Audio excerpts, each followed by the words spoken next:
আসসালামু আলাইকুম রহমতুল্লাহ। আমরা 3 দফা দাবি নিয়ে আজকে স্বরাষ্ট্র মন্ত্রণালয় ঘেরাও করেছি। ইতিমধ্যে আমাদের একটি মিটিং হয়েছে। আমরা আমাদের দাবিগুলো আপনাদের সামনে উত্থাপন করছি। আমাদের 1 নম্বর দাবি, আমাদের ভাই উসমান হাদির উপর গুলিবর্ষণের সঙ্গে জড়িত প্রত্যক্ষ হামলাকারী, পরিকল্পনাকারী ও সহায়তাকারী সকল সন্ত্রাসীদেরকে গ্রেপ্তার করতে হবে। গোয়েন্দা সংস্থা সহ রাষ্ট্রের সকল সংশ্লিষ্ট অর্গানকে দ্রুত জবাবদিহির আওতায় নিয়ে আসতে হবে এবং যাদের গাফলতি প্রমাণিত হবে তাদের বিচারের মুখোমুখি করতে হবে। একই সঙ্গে যারা এই হামলাকে সমর্থন জুগিয়েছে, হাদি ভাই এবং জুলাই বিপ্লবীদের হত্যাযোগ্য করে তুলেছে, সেই কালচারাল ফেসিস্টদেরকে সামাজিকভাবে বয়কট করতে হবে। এইসব ব্যবস্থা অনতিবিলম্বে দৃশ্যমান করতে হবে। 2 নম্বর দাবি, আগামী 48 ঘন্টার মধ্যে নিষিদ্ধ লীগের বিরুদ্ধে এলাকাভিত্তিক চিরুনি অভিযান শুরু করতে হবে। নিষিদ্ধ ঘোষিত সংগঠনের বিভিন্ন স্তরের সকল সন্ত্রাসীদেরকে গ্রেপ্তার করতে হবে এবং সব ধরনের অবৈধ অস্ত্র উদ্ধার করতে হবে। এই বিষয়ে সরকারের অবহেলা আমরা সহ্য করব না। 3 নম্বর দাবি, ভারতীয় আধিপত্যবাদের বিরুদ্ধে প্রথম ও অপরিহার্য পদক্ষেপ হিসেবে খুনি হাসিনাকে দেশে ফিরিয়ে এনে তার বিরুদ্ধে মানবতা বিরোধী অপরাধে প্রদত্ত রায় কার্যকর করতে হবে। গণহত্যাকারী সন্ত্রাসীদের আশ্রয় দেওয়ার প্রতিবাদে ভারতের সঙ্গে কূটনৈতিক সম্পর্ক পুনর্বিবেচনা করতে হবে। অভিযুক্তদের ফেরত না দেওয়ার পূর্ব পর্যন্ত কূটনৈতিক সম্পর্ক স্বাভাবিক করা যাবে না। এই দাবি অনতিবিলম্বে না মানা হলে এবং আইন শৃঙ্খলা পরিস্থিতি দৃশ্যমান পরিবর্তন না দেখাতে পারলে স্বরাষ্ট্র উপদেষ্টা, আইন উপদেষ্টা এবং পররাষ্ট্র উপদেষ্টাকে পদত্যাগ করতে হবে। এই 3 দফা দাবি আমরা জানিয়েছি এবং একই সাথে আমরা গতকাল থেকে বাংলাদেশের সকল ছাত্র সংগঠন, সিভিল সোসাইটি, সাংবাদিক এবং জুলাইয়ে যে সমস্ত সংগঠনগুলো তৈরি হয়েছে, জুলাইয়ের যারা আমাদের সহযোদ্ধা ছিল, আমরা সবার সাথে গতকাল থেকে যোগাযোগ করছি, মিটিং করছি। ছাত্রদল, ছাত্র শিবির, ইন্ডিপেন্ডেন্ট অ্যাক্টিভিস্ট এবং বামপন্থী সংগঠন, ইসলামিক সংগঠন এবং সব ধরনের নাগরিক, ছাত্র এবং নাগরিকদের সাথে আমরা যোগাযোগ করেছি।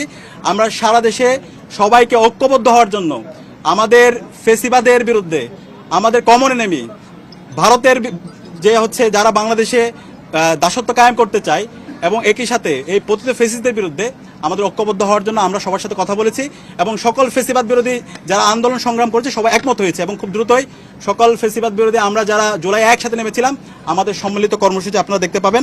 এবং একই সাথে আমরা সারা দেশের মুক্তিকামী ছাত্র জনতাকে আহ্বান করছি, আমাদের প্রত্যেকটা পাড়ায় পাড়ায়, প্রত্যেকটা ওয়ার্ডে ওয়ার্ডে আমরা যেন দেশের আমাদের নাগরিকদের নিরাপত্তা নিশ্চিত করার জন্য আইন শৃঙ্খলা রক্ষায় আমরা যেন গণকমিটি গঠন করি, যে গণকমিটির মাধ্যমে যারা ফেসিবাদের দূষর আছে, খুনি হাসিনা এবং তার দূষর, নিষিদ্ধ ছাত্রলীগ, যুবলীগ, সন্ত্রাসীদেরকে আইডেন্টিফাই করে তাদেরকে যেন থানায় দেওয়া হয় এবং তাদের বিরুদ্ধে যেন ব্যবস্থা নেওয়া হয়। এবং সেই জায়গায় স্বরাষ্ট্র মন্ত্রণালয় নিশ্চিত করেছেন আমাদের যে গণকমিটি গঠিত হবে তাদেরকে সার্বিকভাবে আইন শৃঙ্খলা রক্ষাকারী বাহিনী তাদেরকে সহযোগিতা করবে।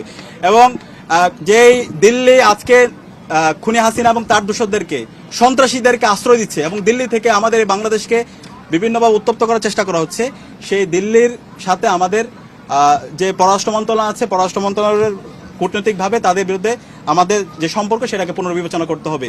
এবং আজকে আমাদের আরেকটি বিষয় আমরা নিন্দা জানাচ্ছি, প্রধান নির্বাচন কমিশনার সে আজকে একটা মন্তব্য করেছে, যে মন্তব্যে সে বলেছে উসমান হাদির উপর যেই হামলা হয়েছে সেটা একটা বিচ্ছিন্ন ঘটনা। আমরা পুরো ছাত্র জনতার পক্ষ থেকে আমরা এই ধরনের মন্তব্যের তীব্র নিন্দা এবং ঘৃণা জ্ঞাপন করছি। আমরা দ্রুত অনুরোধ করব প্রধান নির্বাচন কমিশনারকে, আপনি দ্রুত আপনারা এই বক্তব্য প্রত্যাহার করেন এবং সেটার জন্য জাতির কাছে ক্ষমা চেয়ে আপনার জায়গা থেকে আপনি দায়িত্বশীল আচরণ করেন। তফসিল ঘোষণার পর থেকে আমরা চাই এই দেশের সকল নাগরিকরা একটা সুস্থ পরিবেশে নির্বাচন এবং ভোট দেওয়ার জন্য, সুতরাং ফ্রি ফেয়ার ক্রেডিবল ইলেকশন করার জন্য নির্বাচন কমিশনার থেকে শুরু করে আইন শৃঙ্খলা রক্ষাকারী বাহিনী সবার দায়িত্বশীল আচরণ করা দরকার। একই সাথে রাজনৈতিক দলগুলো দায়িত্বশীল আচরণ করবে। এবং সর্বশেষ আমরা দেখতে পাচ্ছি সারা দেশের যে আদালতগুলো আছে, আইনজীবীরা আছে, বড় অঙ্কের টাকার বিনিময়ে এই পতিত ফেসিস্টদের মামলাগুলো প্রত্যাহার করার জন্য, তাদের জামিনের জন্য তারা কাজ করছে। আমরা ছাত্র সমাজের পক্ষ থেকে হুঁশিয়ার করছি, এই যারা গণহত্যাকারী এবং শিশু হত্যাকারী এবং যারা আমাদের ভাই বোনদেরকে মেরে রক্তাক্ত করেছে, এই সন্ত্রাসীদের পক্ষে যারা অবস্থান নেবে তাদেরকে আমরা সামাজিকভাবে বয়কট করব এবং তাদের তালিকা আমরা সামাজিকভাবে সবাইকে জানিয়ে দেব। এই জায়গায় এই অপরাধীদের বিচারের প্রশ্নে, খুনি হাসিনার বিচারের প্রশ্নে, নিষিদ্ধ ঘোষিত ছাত্রলীগ, যুবলীগ, আওয়ামী লীগের বিচারের প্রশ্নে এবং এই দিল্লির দাসত্বের বিরুদ্ধে আমাদের একটা জাতীয় ঐক্যমত দরকার। আমরা আশা রাখছি বাংলাদেশপন্থী যারা আছে, দীর্ঘ ফেসিবাদ বিরোধী যারা আন্দোলন করেছে, আমরা সবাই ঐক্যবদ্ধভাবে আমাদের এই ফেসিবাদের পতিত ফেসিস্টদের বিরুদ্ধে এবং খুনি হাসিনার বিচারের প্রশ্নে আমরা ঐক্যবদ্ধভাবে আমরা আমাদের আন্দোলন সংগ্রাম জারি রাখবো। এবং যে 3 দফা দিয়েছি, এই 3 দফা যদি দ্রুত সময়ের মধ্যে আমরা যদি এটা কার্যকর ব্যবস্থা দেখতে না পারি, তাহলে আমরা সারা দেশের মুক্তিকামী ছাত্র জনতাকে সাথে নিয়ে আমরা জুলাইয়ে যেভাবে রাজপথে নেমেছিলাম, তার চাইতে আরো শক্তিশালীভাবে আমরা রাজপথে নেমে আমরা গণ আন্দোলন গড়ে তুলব।